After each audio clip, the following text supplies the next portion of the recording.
Hello good evening students. आज अभी हम लोग एनसीईआरटी 10th क्लास एक्सरसाइज 3.4 में वी आर स्टार्टिंग विथ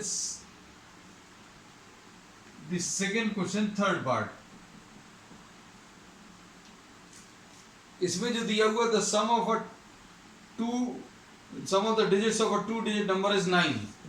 अब 2 डिजिट नंबर अगर अभी हमें लेना है, 2 digit number,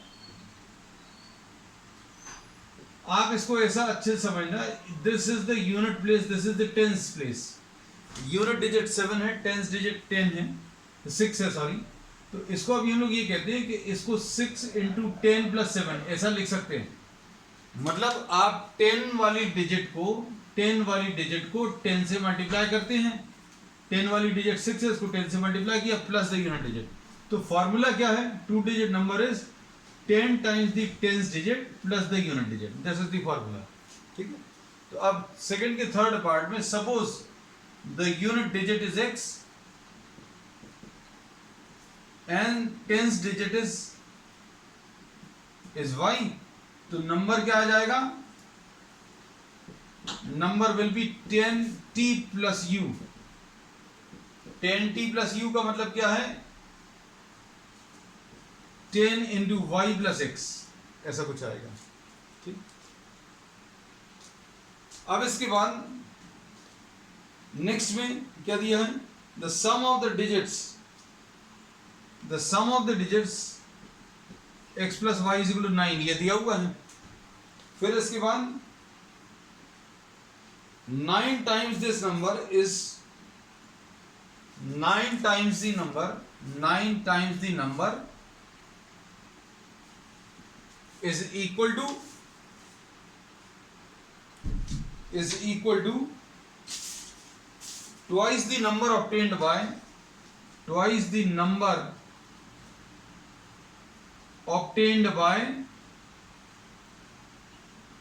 reversing the digits।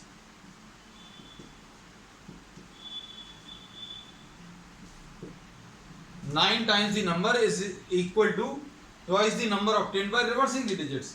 अब नंबर्स में अगर डिजिट्स को रिवर्स करोगे तो क्या होगा? ये देखो, सबसे पहले तो ये चीज अभी हम लोगों को मालूम है, नंबर ये है। ठीक है, नंबर ये याद रखना, ये कितना है? 10y plus X. अब number obtain by reversing the digits को अगर रिवर्स कर दिया, ये देखो यहां पर लिख दे रहा है, if the digits are reversed,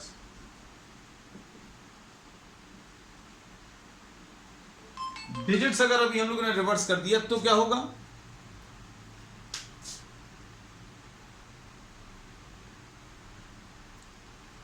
डिजिट्स अगर अभी हम लोगों ने रिवर्स कर दिया तो यूनिट डिजिट जो थी वो अब टेंस डिजिट बन जाएगी, और टेंस डिजिट जो थी वो यूनिट डिजिट बन जाएगी।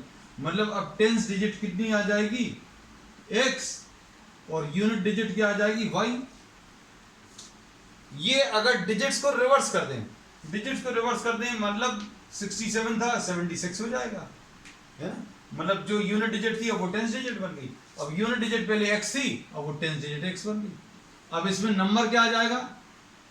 Number will be 10t plus u, ऐसा लिखते हैं। 10 into x plus u is y, तो 10x प्लस y। प्रॉब्लम में क्या दिया हुआ है? अच्छे से देखो, प्रॉब्लम में दिया है कि 9 टाइम्स दी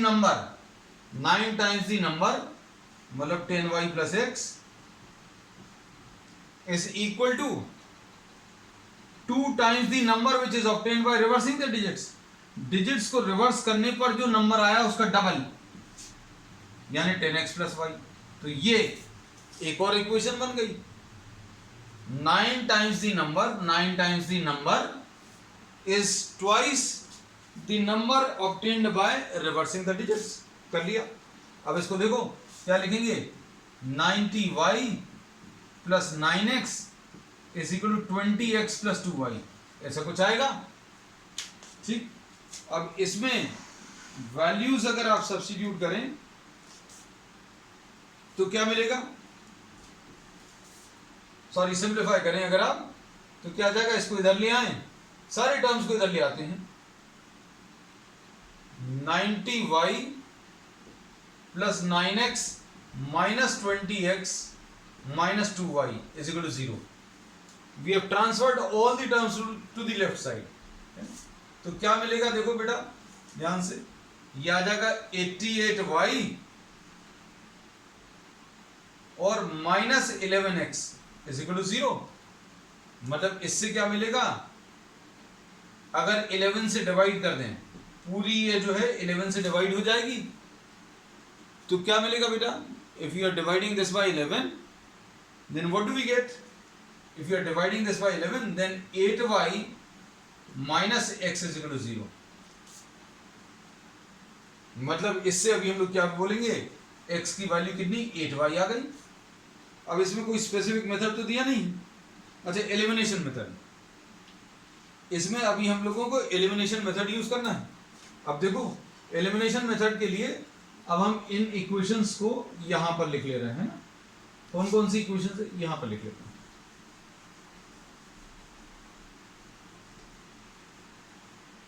कौन सी है बेटा, x plus y equal to 9 है, और ये वाली इसको उधर ले जाओ, minus x plus 8y is equal to 0। अब क्या करें, दोनों को आप ऐड कर लो। दोनों को अगर आप ऐड करोगे तो क्या होगा, ऐड क्यों करना है, क्योंकि कोएफिशिएंट्स ऑलरेडी इक्वल हैं और दोनों के साइन ऑपोजिट है। अब हमने बोला साइन अगर ऑपोजिट है तो कुछ करने की जरूरत नहीं है, सीधा सीधा ऐड कर दो। तो 9y is equal to 9, y is equal to 1 आ जाएगा। y की वैल्यू 1 अगर आप इसमें सब्स्टिट्यूट करोगे तो कितना आ जाएगा, x plus 1 is equal to 9 और x will be equal to 8, ऐसा कुछ आ जाएगा।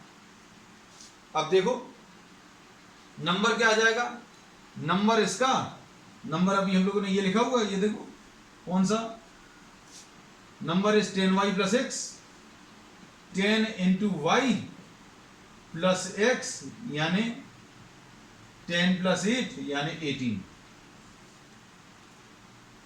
अब क्या बोला है इसमें, अब इसमें क्वेश्चन, अब पूरा क्वेश्चन फिर से पढ़ो इस आंसर को सामने रखते। The sum of the digits is 9, हो गया, 1 प्लस 8 9 है। अगली चीज क्या बोली है इन्होंने कि 9 टाइम्स द नंबर, 9 टाइम्स करोगे तो कितना आ जाएगा, 180 का 9 टाइम्स विल बी व्हाट, 162। इसको अगर 9 से मल्टीप्लाई करोगे तो कितना आएगा बेटा, 162। फिर डिजिट्स को रिवर्स कर दो, डिजिट्स को रिवर्स किया 81, 18 की डिजिट्स को रिवर्स करेंगे तो नंबर क्या बनेगा, 81, उसका डबल करो तो ये भी 162। तो इन्होंने यही बोला कि भैया 9 टाइम्स ही नंबर, 9 टाइम्स ही नंबर करो या डबल करो। किसका डबल करो, the number which is obtained by reversing the digits. Number obtained by reversing the digits 81 है, उसका डबल है यानी 162, ऐसा कुछ आएगा। So we have verified the answer also. चलो अब नेक्स्ट इसमें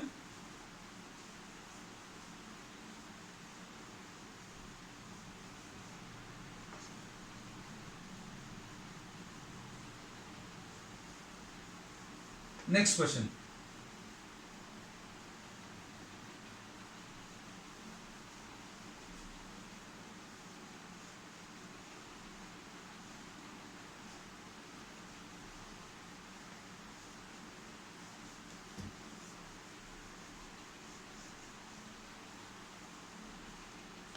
नेक्स्ट क्वेश्चन में देखो,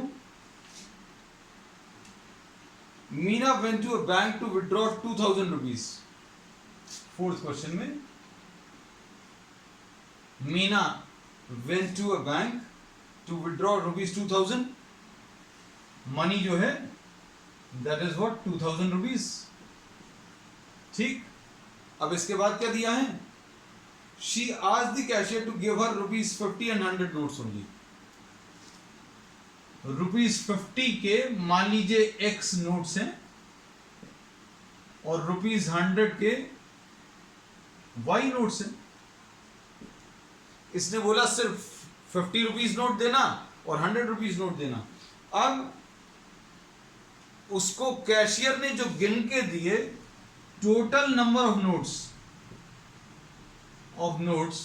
25, मतलब जो करेंसी नोट्स हैं वो टोटल 25 थे, मतलब उसमें मनी वैल्यू नहीं बताई अभी, मनी वैल्यू तो शुरू में बता दी। इन्होंने बोला x plus y equal to 25, मतलब 50 रुपए के नोट और 100 रुपए के note, 50 rupees notes and 100 rupees note together are 25 in number that we have written now. What is is given the money value. अब मनी वैल्यू कैसे मिलती है बेटा, मनी वैल्यू निकालना बहुत आसान। 50 रुपए के दो नोट्स हैं, मनी वैल्यू कैसे मिलेगी, 50 इंटू 200 आ जाएगा। 50 रुपए के 4 नोट्स हैं तो 50 इंटू 4 200 आ जाएगा। तो अब हम लोग क्या बोलेंगे, total money value will be 50x plus 100y, है ना। 50 रुपीज वाले x नोट्स हैं और 100 रुपीज वाले y नोट्स हैं, तो 50x प्लस 100y, ये दोनों मिलाकर, ये दोनों मनी वैल्यूज मिलाकर अगर आप देखें ये 2000 रुपीज। तो अब ये दो इक्वेशंस बन गई बेटा, है ना। अब ये दोनों इक्वेशंस को आपको सिंप्लीफाई करना है, एक ये वाली और एक ये वाली। तो कैसे सॉल्व करोगे, आप इसमें 50 का मल्टीप्लिकेशन कर दो या इसमें 50 का डिवीजन कर दो, दोनों में से कुछ भी कर सकते हैं। 50 का डिवीजन करोगे तो x आ जाएगा, है ना। लेकिन अगर आपको क्लिक नहीं किया तो क्या करोगे भाई, 50 से मल्टीप्लाई कर दो। तो अभी हमने बोला कि आप अगर 50 से डिवाइड करोगे तो कितना आ जाएगा, x plus 2y is equal to 50 4 ऐसा कुछ आ जाएगा। तो ये दो इक्वेशंस आ गई। या फिर हमने बोला इसको 50 से मल्टीप्लाई करो तो कितना आ जाएगा, 50x plus 50y is equal to 50 से अगर इसको मल्टीप्लाई करेंगे तो कितना आ जाएगा बेटा, 1250। तो आप दोनों में से जो इजी लगे वो सॉल्व कर दो, हमें वो इजी लगेगा। लेकिन आप लोगों को हो सकता है शायद क्लिक ना करे, अगर क्लिक कर जाता है वेल एंड गुड। अब इसमें देखो, अगर आप x की वैल्यूज को देखो तो x के कोएफिशिएंट्स इक्वल आ गए, x के कोएफिशिएंट्स इक्वल आ गए, लेकिन इनके साइन सेम है, तो साइन आपको बदलने पड़ेंगे। अगर आपने एक का साइन बदला तो सबके साइन बदल जाएंगे। अब 50y इज इक्वल टू, इधर कितना आ जाएगा, 2000 माइनस 1250 यानी 750 आ जाएगा, यानी y will be equal to 750 divided by 50, 15 आ गया। y की वैल्यू अगर 15 आ गई तो y की वैल्यू 15 इसमें रख दो, तो x प्लस 15 इक्वल टू 25, तो x की वैल्यू 25 माइनस 15 यानी 10। हिसाब किताब करें अब अपन, x की वैल्यू 10 और y की वैल्यू 15, कितने नोट्स मिले, 50 रुपीज वाले 10 नोट्स मतलब 500, 50 रुपए वाले 10 नोट मतलब कितना आ जाएगा, 50 इंटू 10। ये तो अब पैसे में तो हिसाब समझ में आता है। 50 rupees you are having 10 notes, 10 notes of 50 rupees will be 500 rupees, और 15 नोट्स आपके पास 100 रुपीज वाले हैं, 15 नोट्स है तो मतलब 1500 आ जाएगा, 1500 प्लस 500 मतलब टोटल 2000। और टोटल नोट्स की क्वांटिटी अगर आप देखो तो 10 प्लस 15 विल बी 25। ठीक, चलो नेक्स्ट।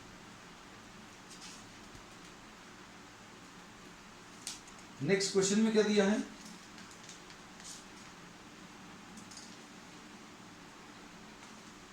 नेक्स्ट क्वेश्चन में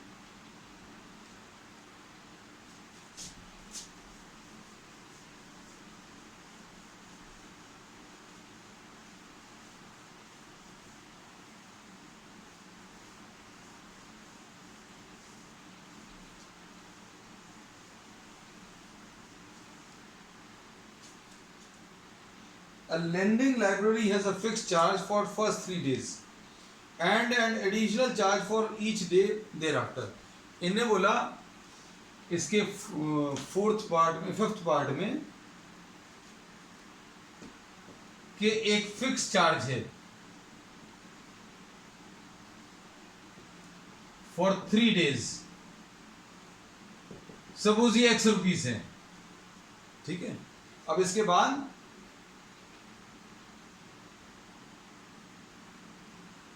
and some other charge per day,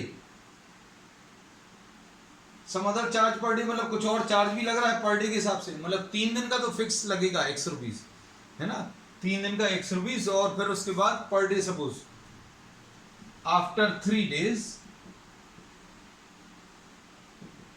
Y rupees for each day. मतलब अगर आप एक भी दिन एक्स्ट्रा रखोगे तो वाई रुपीज लगेगा, 2 दिन एक्स्ट्रा रखोगे तो 2y लगेगा, मतलब ये पर डे के हिसाब से है, लेकिन 3 दिन का फिक्स है, 3 दिन का 100 रुपीज लगना ही, ठीक है। अब इसके बाद इन्होंने प्रॉब्लम में क्या बोला है कि 7 days अगर रखना है, 7 days के लिए चार्ज 27 रुपीज लगा, 27 रुपीज, और 5 days के लिए 21 रुपीज, 5 days के लिए 21 रुपीज। अब अच्छे समझना इस बात को। अब 7 days के लिए अगर 100 रुपीज लग रहा है, 7 days के लिए 100 रुपीज, तो इस 7 days के लिए 27 rupees, I am sorry, 7 days का हिसाब किताब कैसे करेंगे? 7 days को अभी हम लोग ऐसा ब्रेक कर सकते हैं, 3 days प्लस 4 days। कैसे, क्यों ब्रेक किया? क्योंकि 3 days के लिए तो चार्ज 100 रुपीज लगेगा, है ना, 100 रुपीज लगा, रुपीज नहीं लिख रहे। अब 4 दिन का कितना लगेगा? हर दिन का y रुपीज, तो 4y, तो ये 7 days का चार्ज कितना? 27, एक ही आ गया। फिर इसके बाद आपको क्या दिया हुआ है, अच्छे सुनना। अब इसके बाद आपको 5 days रखा, 5 days के लिए, 5 days को भी हम लोग कैसा ब्रेक कर लेंगे? 5 days will be equal to 3 days plus 2 days, है ना। अब 3 days का तो 100 रुपीज लगना है, 100 रुपीज, 3 दिन का 100 रुपीज तो फिक्स है। अब उसके बाद जितने भी एक्स्ट्रा डेज हैं उनमें y रुपीज लगेगा, तो 2 दिन का कितना आ जाएगा? 2y, तो ये x प्लस 2y, 5 दिन का चार्ज 21 रुपीज, ऐसा कुछ आ जाएगा। अब आप इसको देखो, क्या कह सकते हैं? ये 2 इक्वेशंस आ गई, x plus 4y is equal to 27 and x plus 2y is equal to 21। Elimination method use करना है, तो एलिमिनेशन मेथड इसमें क्या आ जाएगा बेटा?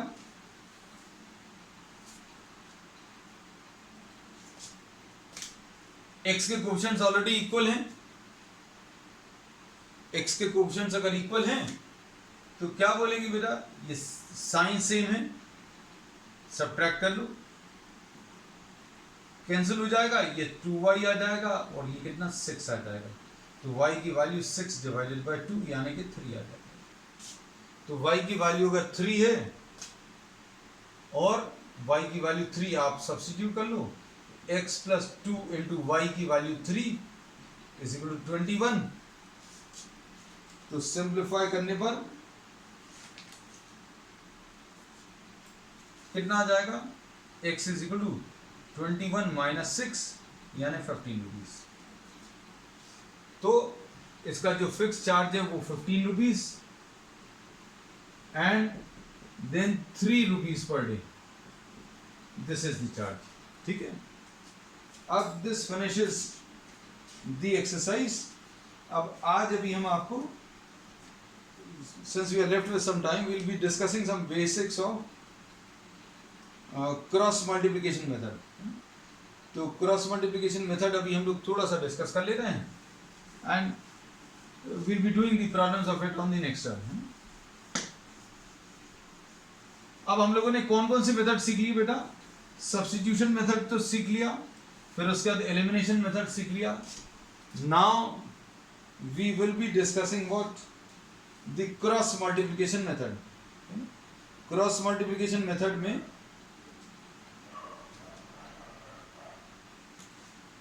Cross multiplication method. इसको अब लिखने के अलग अलग तरीके हैं अलग अलग बुक्स में, तो अभी हम लोग कोशिश करेंगे, आज एक डिस्कस कर ले रहे हैं, and if it suits then we'll continue with the same method. इसमें अभी हम लोग ये कहते हैं कि आपको अगर कोई इक्वेशंस ऐसी दी हुई हैं a1x plus b1y plus c1 is equal to 0, ऐसा कुछ दिया हुआ है, और फिर इसके बाद दूसरी equation a2x plus b2y plus c2 is equal to 0, मतलब राइट हैंड साइड पर जो वैल्यूज हैं, राइट हैंड साइड पर जो वैल्यूज हैं वो 0 हैं। इस प्रॉब्लम में, इस टेक्निक में हम लोग क्या बोल रहे हैं, we are having a 0 on the right side, है ना। और अगर आपको c1 और c2 को राइट हैंड साइड पर लिखना तो उसके लिए भी अलग तरीका है, लेकिन अभी हम लोगों ने जो स्टार्टिंग कर रहे हैं उसमें we are having what, all the terms of x and y and the constant terms on the left side, x और y और कांस्टेंट टर्म्स सारे जो हैं लेफ्ट साइड पर हैं, है ना। अब इसमें देखो, इसमें अभी हम लोग क्या बोल रहे हैं कि आप सबसे पहले एक नंबर्स का अरेंजमेंट लिखेंगे। नंबर्स का अरेंजमेंट कैसा रहेगा, नंबर्स का arrangement a1 a2 b1 b2 c1 c2, ठीक। याद रखना, अभी हम जैसा बता रहे हैं, जब आपको प्रैक्टिस अच्छी हो जाएगी तब आपको मतलब दिक्कत नहीं जाएगी लिखने में। अभी हमने क्या बोला, आप इक्वेशंस को ऐसा लिख लें, transfer all the terms to the left side, सारे टर्म्स को आप लेफ्ट साइड पर ट्रांसफर कर लें, और उसके बाद कोएफिशिएंट्स लिख लें, a1 इसका b1 है और इसका c1 है, और इसका a2 है, इसका b2 है, इसका c2 है, ये लिख लिया। इसके बाद ये दोनों उठाकर आप फिर से कॉपी कर लो, a1 a2 और b1 b2,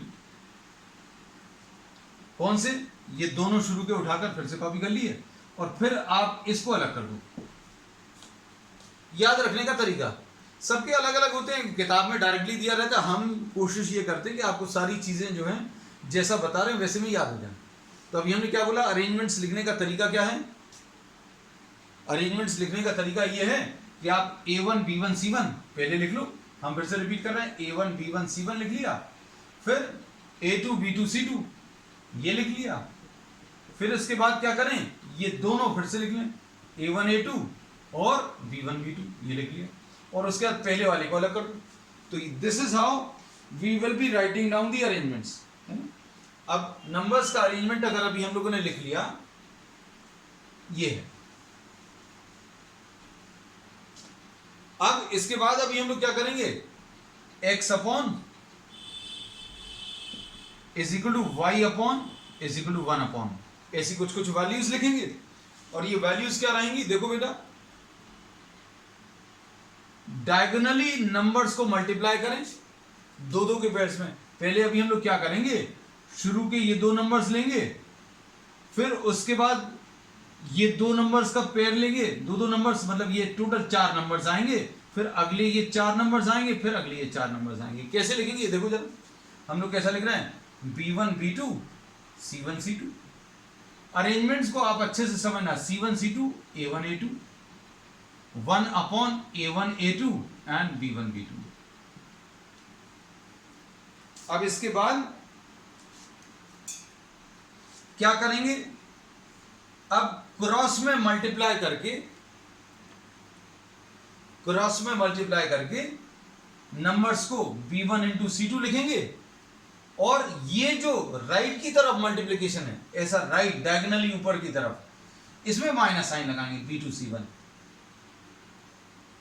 is equal to y upon, पहले ये वाला मल्टीप्लिकेशन लेंगे, कौन सा, c1 a2, और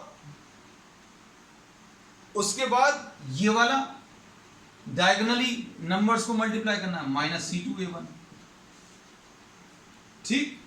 अब उसके बाद इसमें 1 अपॉन, इसमें इनको पहले मल्टीप्लाई करेंगे, a1 b2 minus a2 b1, और ये आपका एक बार आ गया तो आप x की वैल्यू निकाल सकते हो इसको और इसको लेकर। क्या लिखोगे? x upon b1c2। हम सारी चीजें एक प्रॉब्लम में करके बताएंगे तो आपको सब कुछ क्लियर हो जाएगा। Is equal to 1 upon a1b2 minus a2b1, ऐसा कुछ आएगा।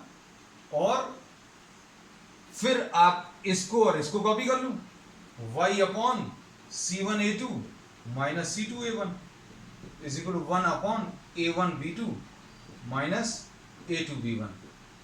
क्रॉस में मल्टीप्लाई कर लो, इसको भी क्रॉस में मल्टीप्लाई कर लो, तो इससे x की वैल्यू आ जाएगी, इससे y की वैल्यू आ जाएगी। ठीक है, तो अब ये तरीका क्या है, हम रिपीट कर दें। हमने क्या बोला है? हमने बोला सबसे पहले तो इक्वेशंस को इस फॉर्मेट में ही लिखना। किस फॉर्मेट में? कि राइट साइड में 0 है, मतलब सारे टर्म्स को लेफ्ट साइड में ट्रांसफर कर लेना, पहला स्टेप। अगर नहीं है, जैसे मान लीजिए ऐसा कुछ है 2x plus 3y equal to 5 और 3x plus 4y is equal to 7, अगर ऐसा कुछ है तो आप कैसा करोगे? इसको कैसा लिख लोगे? 2x plus 3y minus 5 is equal to 0 और 3x plus 4y minus 7 is equal to 0, ऐसा लिख लोगे। उसके बाद क्या करोगे? हम पूरा प्रोसेस रिपीट कर दे रहे हैं लेकिन एक प्रॉब्लम के साथ, है ना, तो आपको क्लियर भी हो जाएगा और रिपीट भी हो जाएगा। 2 3 माइनस 5 लिख लिया, 3 4 माइनस 7 लिख लिया। फिर उसके बाद क्या किया? ये शुरू के दो कॉलम्स फिर से कॉपी कर लिए, 2 3 3 4, पहले वाले को हटा दिया। फिर 4 नंबर के कलेक्शन आप लिख लो, 3 माइनस 5 4 माइनस 7, ये लिख लिए पहले। फिर y अपॉन ये लिख लो, अगले चार में ये इंक्लूड होगा, -5 -7 2 3 और 1 अपॉन 2 3 और 3 4। अगर आप सही लिख रहे हैं, ध्यान से सुनना, तो हर एक 4 नंबर के कॉम्बिनेशन में ये दूसरा कॉलम इसके जैसा होगा। इसमें देखो 2 3 है, ये 2 3 के बराबर, ये -5 -7 -5 -7 2 3 2 3, और पहला और आखिरी एक जैसा होगा अगर आप सही लिख रहे हैं तो। ठीक है, गलती कुछ करोगे तो ऑब्वियसली पता चल जाएगा। अब देखो कैसा लिखेंगे? x अपॉन, पहले इनको मल्टीप्लाई करो लेफ्ट डायगोनली अपवर्ड्स, पहले ऐसा मल्टीप्लिकेशन लेफ्ट डायगोनली अपवर्ड्स, मतलब 3 इंटू -7। फिर राइट की तरफ -5 इंटू 4, -5 इंटू 4 और पीछे माइनस साइन आता है तो वो भी लिख लिया। अब देखो y अपॉन, क्या लिखोगे बेटा? y अपॉन -5 इंटू 3 और -7 इंटू 2। उसके बाद अगला क्या आएगा? 1 अपॉन 2 इंटू 4 और -3 इंटू 3। ठीक है, अब इसमें कैसा लिखेंगे? x upon -21 plus 20, y upon -15 plus 14 is equal to 1 upon 8 -9, और ये कितना आ जाएगा? x upon -1 is equal to y upon -1 is equal to 1 upon -1। फिर क्या करोगे? हमने क्या बोला था? इसको और इसको लिख लो, x upon -1 is equal to 1 upon -1, और फिर उसके बाद इन दोनों इनको लिख लो, तो कितना आएगा? y upon -1 will be equal to 1 upon -1, यानी x will be equal to 1 and y will be equal to 1। That's all for today.